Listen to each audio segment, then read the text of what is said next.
আলামিনের হাবিব জনাব মুহাম্মদুর রাসূলুল্লাহ সাল্লাল্লাহু আলাইহি ওয়াসাল্লাম বলেছেন, কিয়ামতের ময়দানে আল্লাহর কসম করে বলছি, সেদিন জাহান্নামীদের ভীষণ কষ্ট হবে আর জান্নাতীদের জন্য অত্যন্ত আসান হবে, অবস্থাটা খুবই আরামের হবে।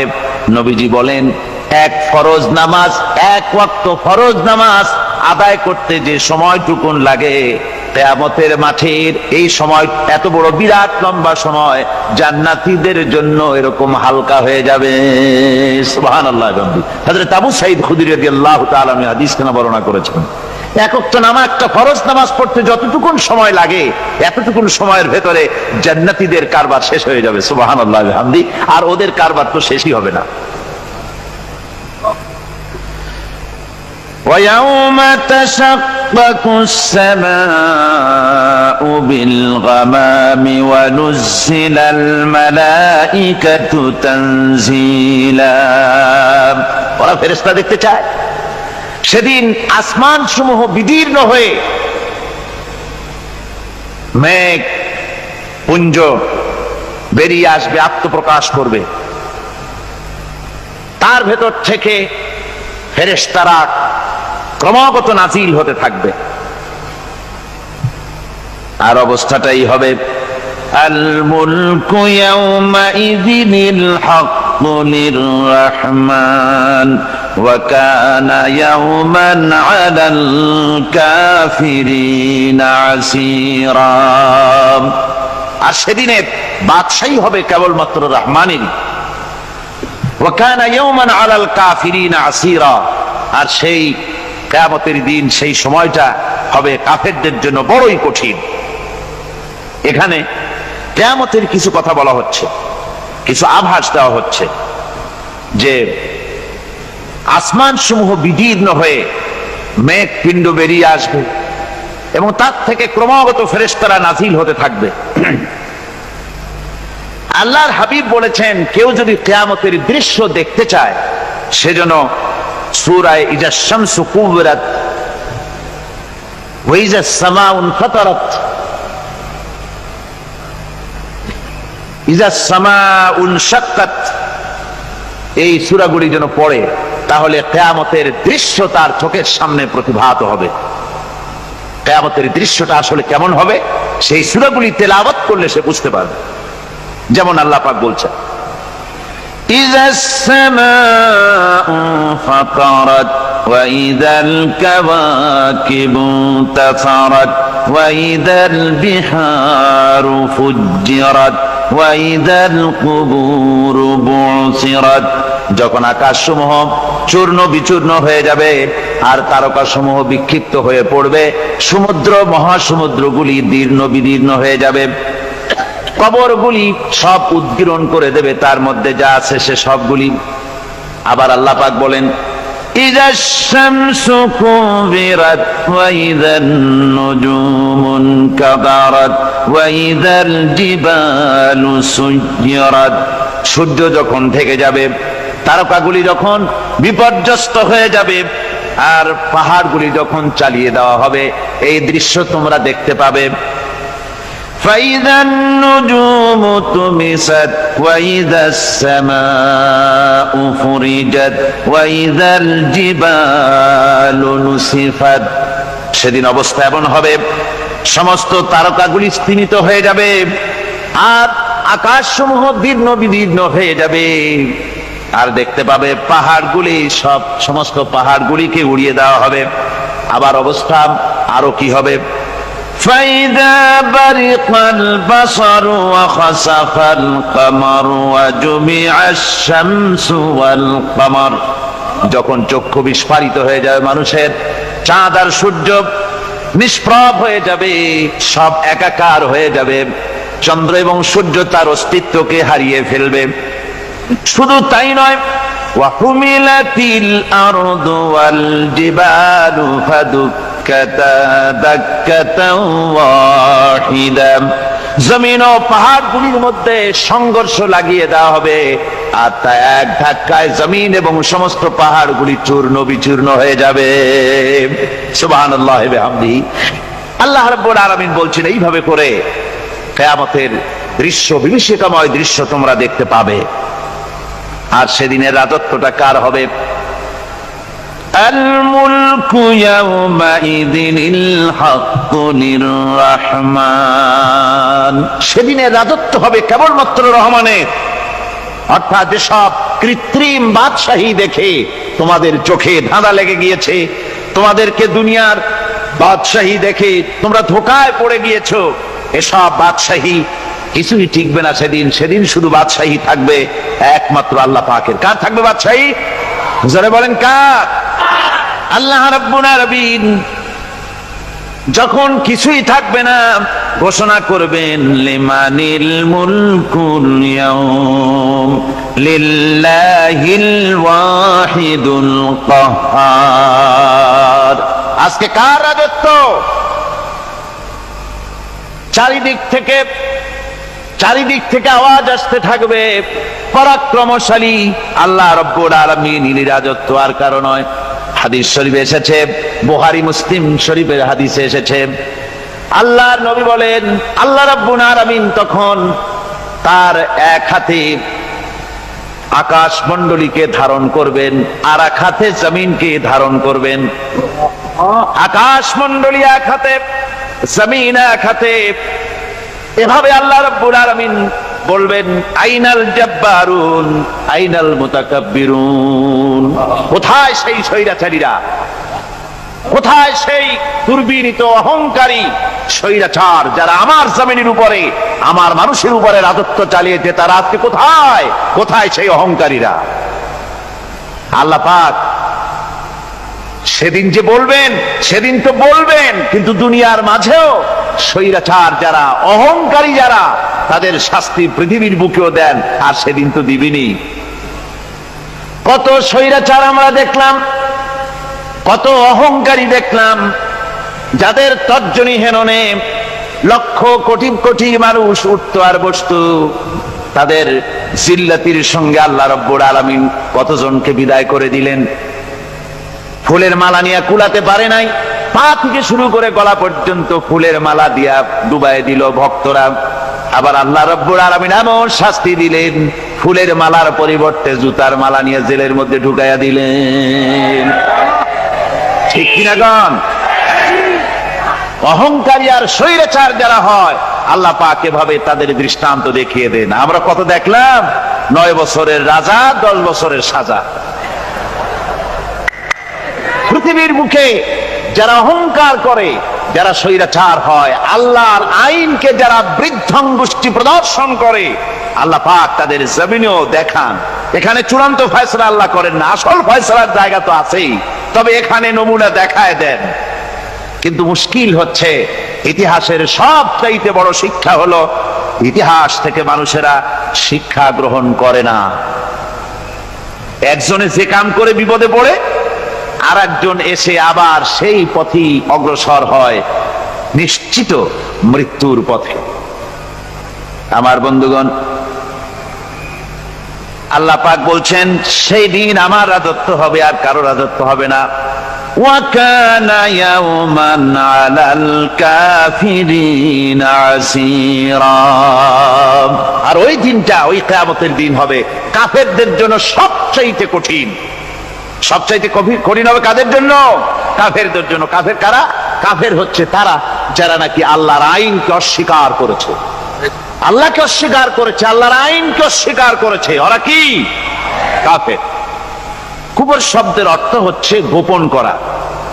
এই জন্য অন্ধকার রাতকে আরবিতে কাফের বলা হয়েছে, অর্থাৎ যা সব জিনিসকে অন্ধকার দিয়ে ঢেকে দেয়। তো কুফর হচ্ছে সেই জিনিস যা মহাসত্যকে ঢেকে দেয়, সত্যকে, মহাসত্যকে ঢেকে দেয় যে জিনিস, সেটাকে কুফর বলা হয়।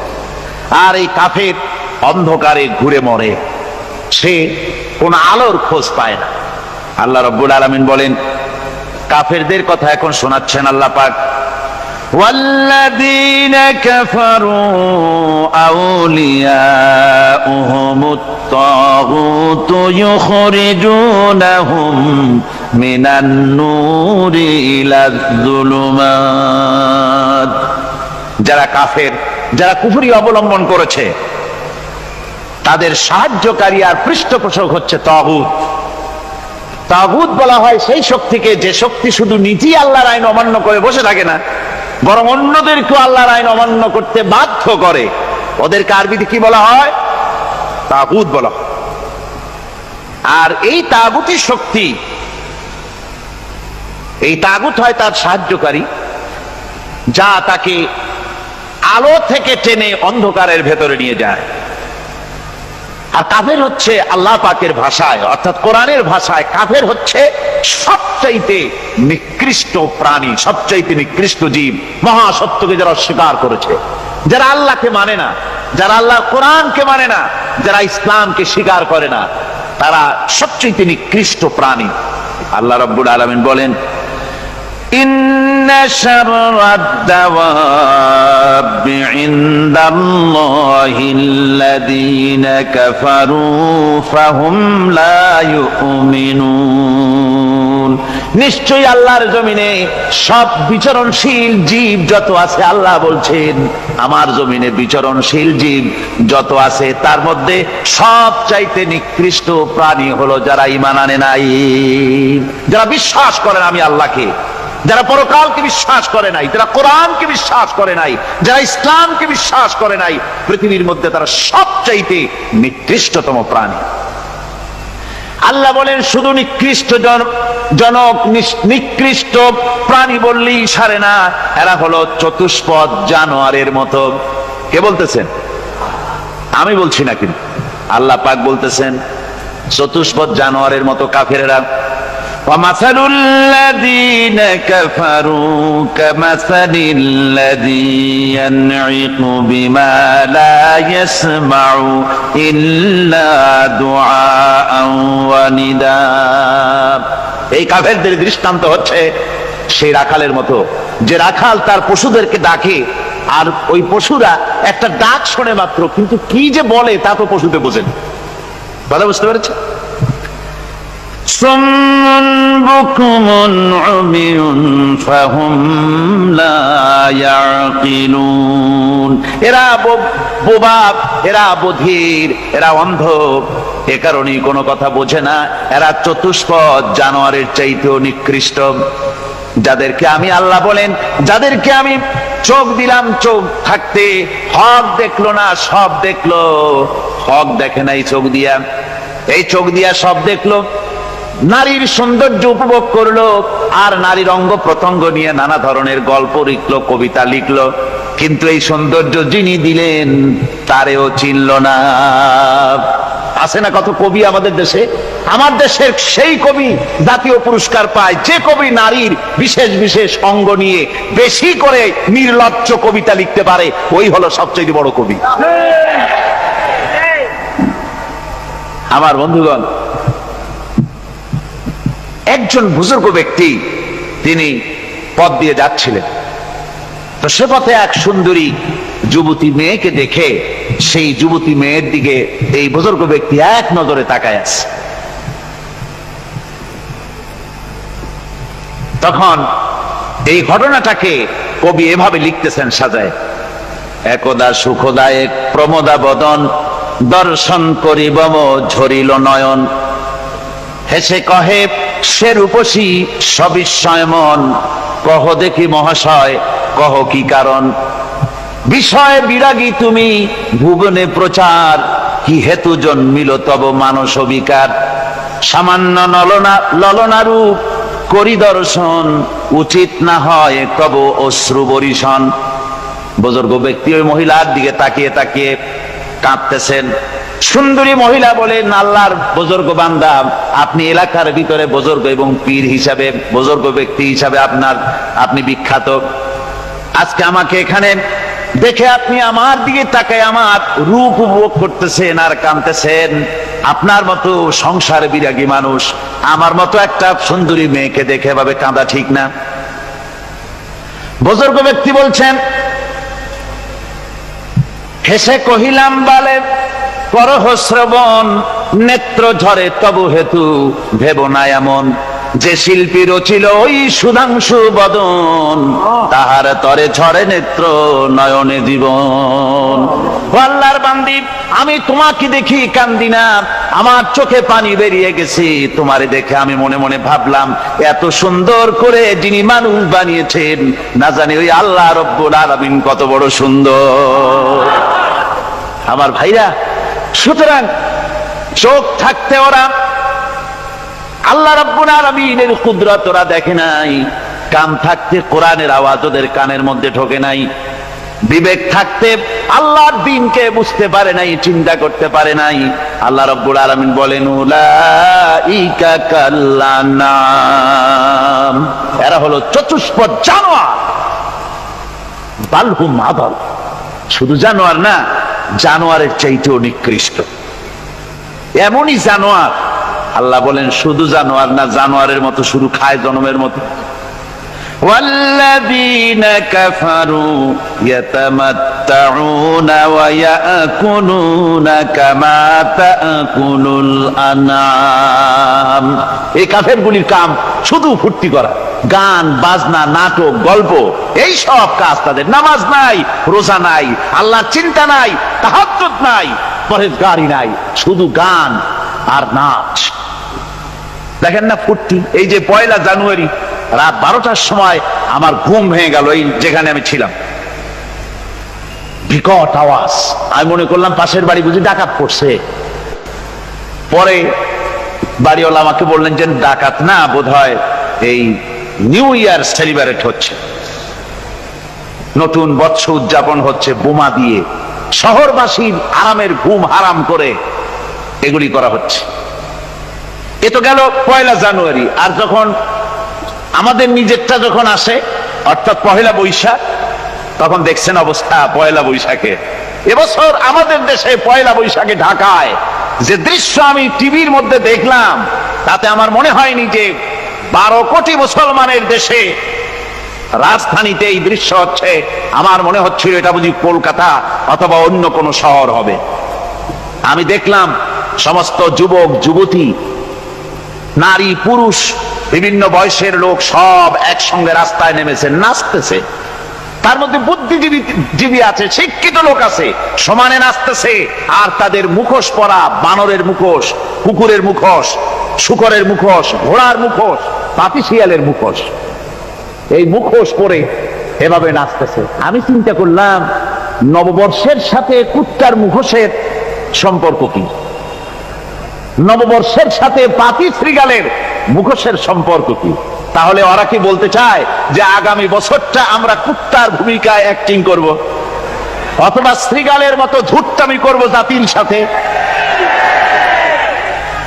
তারপরে কি করলো? সকাল বেলায় যুবক যুবতী 1 বৈশাখ সূর্য উদয়ের আগে রমনা লেকের পাড়ি গিয়ে সব দাঁড়িয়েছে বাসন্তী রঙের শাড়ি পরে। তারপরে সেখানে দাঁড়িয়ে সূর্য উদয়ের পানে তাকিয়ে সকাল বেলায় ভাবে করজোর করে বলছে, এসো হে নববৈশাখ স্বাগতম হে। নববৈশাখ অলক্ষে বোধহয় এটা শুনে বলতেছে, বাবাজিরা আমারে ডাকতেছো, অপেক্ষা করো আমি আসতেছি। আমারে ডাকতেছো, আমি আসতেছি, কোমরে গামছা বেঁধে আসতেছি, 225 মাইল স্পিডে আসতেছি, 30 ফুট উঁচু জলোচ্ছ্বাস নিয়ে আসতেছি, নববৈশাখের মজা সাত চাকায়।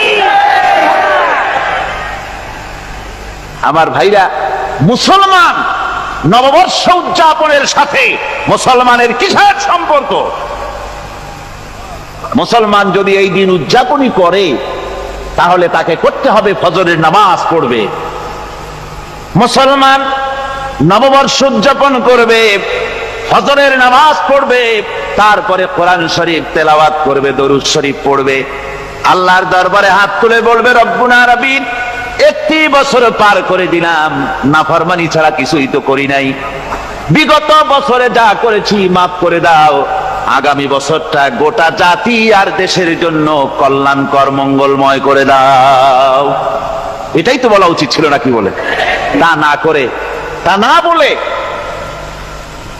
বৈশাখের পরিচালককে না দেখে সরাসরি বৈশাখকে আহ্বান করা হয়েছে, আর বৈশাখ আহ্বান করার মজা জনমের মতো দেখাই দিয়েছে।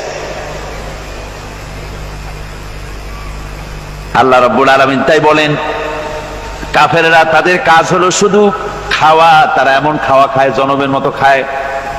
ইয়াকুলুনা কামা তাকুলুল আনাম, জানোয়ারে যেমন খায় ওই রকম খায়। তার মানে খায়, একটু বিসমিল্লাহ কয় না, খায়া যখন ছেড়ে দেয় তখন আলহামদুলিল্লাহ বলে না, বাঁ হাত দিয়ে খায়, আবার বাঁ হাত দিয়ে খায়। ডাব একটা কাটলো, বিসমিল্লাহ নাই, খাইলো, 2-4 ঢোক খাইয়া পুরা ডাবটার ফেলাই দিল। ডাবটা কি তোমার বাজান তৈরি করছিল নাকি? একটু বিসমিল্লাহ বললা না, একটু শুকরিয়া আদায় করলা।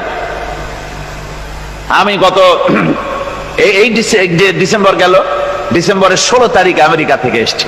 ওখানে দেখলাম তারা প্রতি নভেম্বর মাসের শেষ বৃহস্পতিবার থ্যাঙ্কস গিভিং ডে অবজার্ভ করে।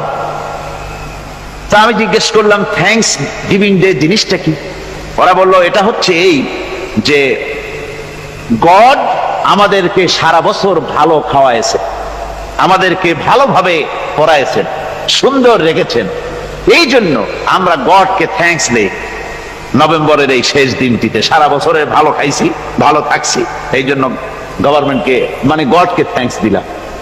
আমি আমার আলোচনায় সেখানে বললাম যে দেখেন, রাশিয়ার সাথে আমেরিকার পার্থক্য তো এখানে, ওরা গডকে অস্বীকারই করেছে, গডই মানে না। আর এরা গডের নামাজ রোজা বা ইবাদত কিছু করুক আর না করুক, গডের অন্তত একটা ধন্যবাদ দেয়। ওরা ওদের ডলারে লিখেছে, ইন গড উই ট্রাস্ট, প্রত্যেকটা ডলারে লেখা আমরা গডে বিশ্বাস করি। তো শুকর আদায় করলে তো আল্লাহ বাড়িয়ে দিবেন। আল্লাহ রাব্বুল আলামিনের সুন্নাত হলো, শুকর যদি কেউ আদায় করে আল্লাহ বাড়িয়ে দেন। লা ইন শাকারতুম লাযীদান্নাকুম ওয়া লা ইন কাফারতুম ইন্না আযাবী লাশাদীদ। আমার নিয়ামতের শুকর যদি আদায় করো আমি বাড়ায় দেব, আর যদি নিয়ামতের শুকর আদায় না করো তাহলে মস্ত বড় শাস্তি তোমাদের জন্য রেখেছি। তো আমেরিকা শুকর আদায় করে নিজেরা খাইয়া, কিন্তু ওদের জমিন হলো বিশাল জমিন। আমি কয়েকবার গিয়েছি এবং বহু স্টেট সফর করেছি। ওদের জমিন এত ফার্টাইল, জমিনে যদি রীতিমতো তারা ফসল ফলাতো, এই ফসল সারা দুনিয়ার দরিদ্র ভূমুক্ষ জনতাকে খাওয়াইয়া বাঁচাইতে পারত। কিন্তু ওরা তা করে না। ওরা করে কি? ওরা মুনাফার হার, বাজার দর ঠিক রাখার জন্য নির্দিষ্ট পরিমাণ জমিনের ফসল ফলায়, কিন্তু জমিন এতই উর্বর, ওদের মেজারমেন্ট করা, মাপ করা, হিসাব করা ফসল হয় না, ফসল হয় বেশি। তখন বাড়তি ফসলকে তারা প্রতি বছর লক্ষ লক্ষ টন আলু আর গমকে তারা সমুদ্রে নিক্ষেপ করে। তাদের আলু এবং গম সেই সময় তারা নিক্ষেপ করে সমুদ্রে যখন ইথিওপিয়া, সুদানে মানুষ না খেয়ে মরছে। পৃথিবীর বিভিন্ন দেশে মানুষ ক্ষুধার যন্ত্রণায় যখন চিৎকার করছে, আর তাদের এই চিৎকারে আকাশ বাতাস ভারী হয়ে যাচ্ছে, তখন ওরা এই কামটি করছে। তাই আমি ওই প্রথম দিন বলেছিলাম যে রাশিয়া যেমন খান খান হয়েছে, অস্তিত্ব বিলুপ্ত হয়েছে আল্লাহর সাথে নাফরমানি করার কারণে। আপনারা বলতে পারেন কমিউনিজম কি একটা সহজ ব্যাপার? একটা বিরাট শক্তি পৃথিবীর বুকে, কত দেশ তারা ডমিনেট করতেছিল, কোন যুদ্ধ নাই, কোন রক্তপাত নাই, বিনা ধাক্কায়, বিনা বাতাসে, বিনা ঝড়ে বিশাল মহিরুহু চিৎপটাং। এটা হলো কেন? কেন হলো রাশিয়ার এই দশা? আমি লালদিঘির ময়দানে বলে গেছিলাম, আমি চিন্তা করে যেটা পাইছি সেটা হচ্ছে এই, দুনিয়ার সমস্ত মতবাদ আল্লাহকে কোনো না কোনো প্রকারে স্বীকার করে। তার কথা মানুক আর না মানুক, আছে একটা কিছু, এতটুকুন বলে যে আল্লাহ আছেন বা গড আছে বা একটা কিছু আছে।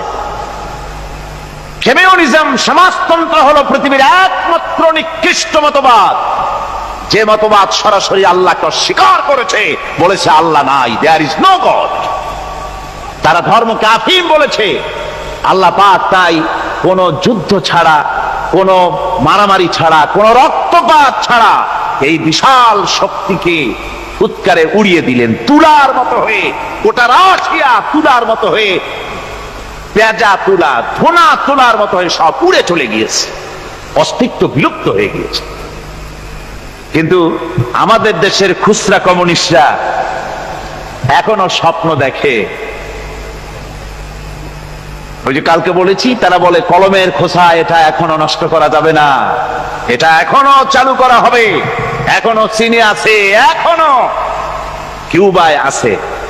ওই কিউবা থেকে, চীন থেকে ফিদেল কাস্ট্রোর একটু আওয়াজ শোনে, চীন থেকে মিস্টার ব্যাং না কি জানি না, ব্যাং এর আওয়াজ শোনে, আর তাই মনে করে এ বুঝি সমাজতন্ত্রের বিজয়ের গান। না, চীন থেকে আর কিউবা থেকে যে আওয়াজ আজকে উঠতেছে, এই আওয়াজ সমাজতন্ত্রের বিজয়ের আওয়াজ নয়, এটা হলো সমাজতন্ত্রের মরণ যন্ত্রণার গোঙানির আওয়াজ।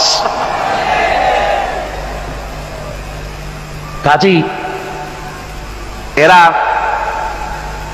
দুনিয়ার বুকে শুধু আনন্দ এবং ফুর্তি করে, আল্লাহর হককে, আল্লাহকে চিনতে তারা ব্যর্থ হয়েছে। আল্লাহ রাব্বুল আলামিন বলেন, অবিশ্বাসীদের কৃতকর্ম, তাদের কাজগুলি, তাদের কর্মফল সব নিষ্ফল হয়ে যাবে। ওয়াল্লাযীনা কাফারু আ'মালুহুম কাসারাবিন বিকিআতিন ইয়াহসাবুহুল যামআনু মা। আল্লাহ পাক বলেন, কাফের যারা, অবিশ্বাসী যারা, যারা আমাকে অস্বীকার করেছে, অবিশ্বাস করেছে, তাদের আমলগুলি হলো মরুভূমির মধ্যে মরীচিকার মতো।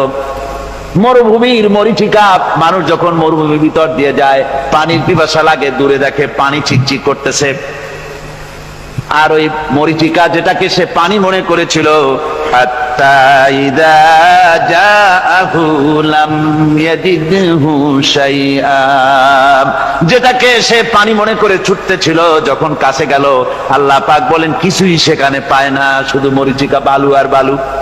এরকম করে যারা আমার দিনকে অস্বীকার করেছে, আমাকে অস্বীকার করেছে, তারা যত ভালো কাজ করুক আর যাই করুক না কেন, তাদের কৃত কর্মগুলি এভাবে সব নিষ্ফল। এ হলো এক কথা। 2 নম্বরের কথা হলো, ওরা মনে করেছিল সমাজতন্ত্র শান্তি দেবে, কমিউনিজম শান্তি দেবে, সোশ্যালিজম শান্তি দেবে, ক্যাপিটালিজম শান্তি দেবে।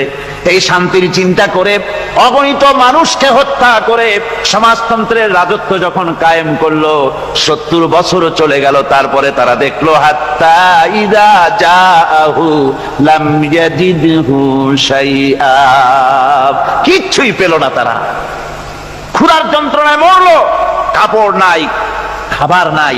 তারা ওই রাশিয়া থেকে, চেকোস্লোভাকিয়া থেকে, যুগোস্লাভিয়া দিয়া, রোমানিয়া থেকে, হাঙ্গেরি এবং পোল্যান্ড আর মঙ্গোলিয়া থেকে, সেখানে সমাজতন্ত্র তাড়াতে আমরা যাই নাই। আমরা সেখানে সমাজতন্ত্রের বিরুদ্ধে তাফসীর করি নাই, ব্যাখ্যা করি নাই, বক্তব্য রাখি নাই।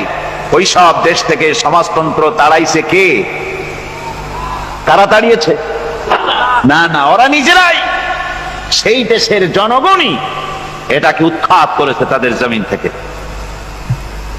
আল্লাহ পাক বলছেন, যারা আমার দিনকে, আমার বিধানকে যারা অস্বীকার করবে, তারা এই অস্বীকারী অবস্থায় যদি মৌত হয়, আমার সমাজতন্ত্রী কোনো ভাই যদি মাহফিলে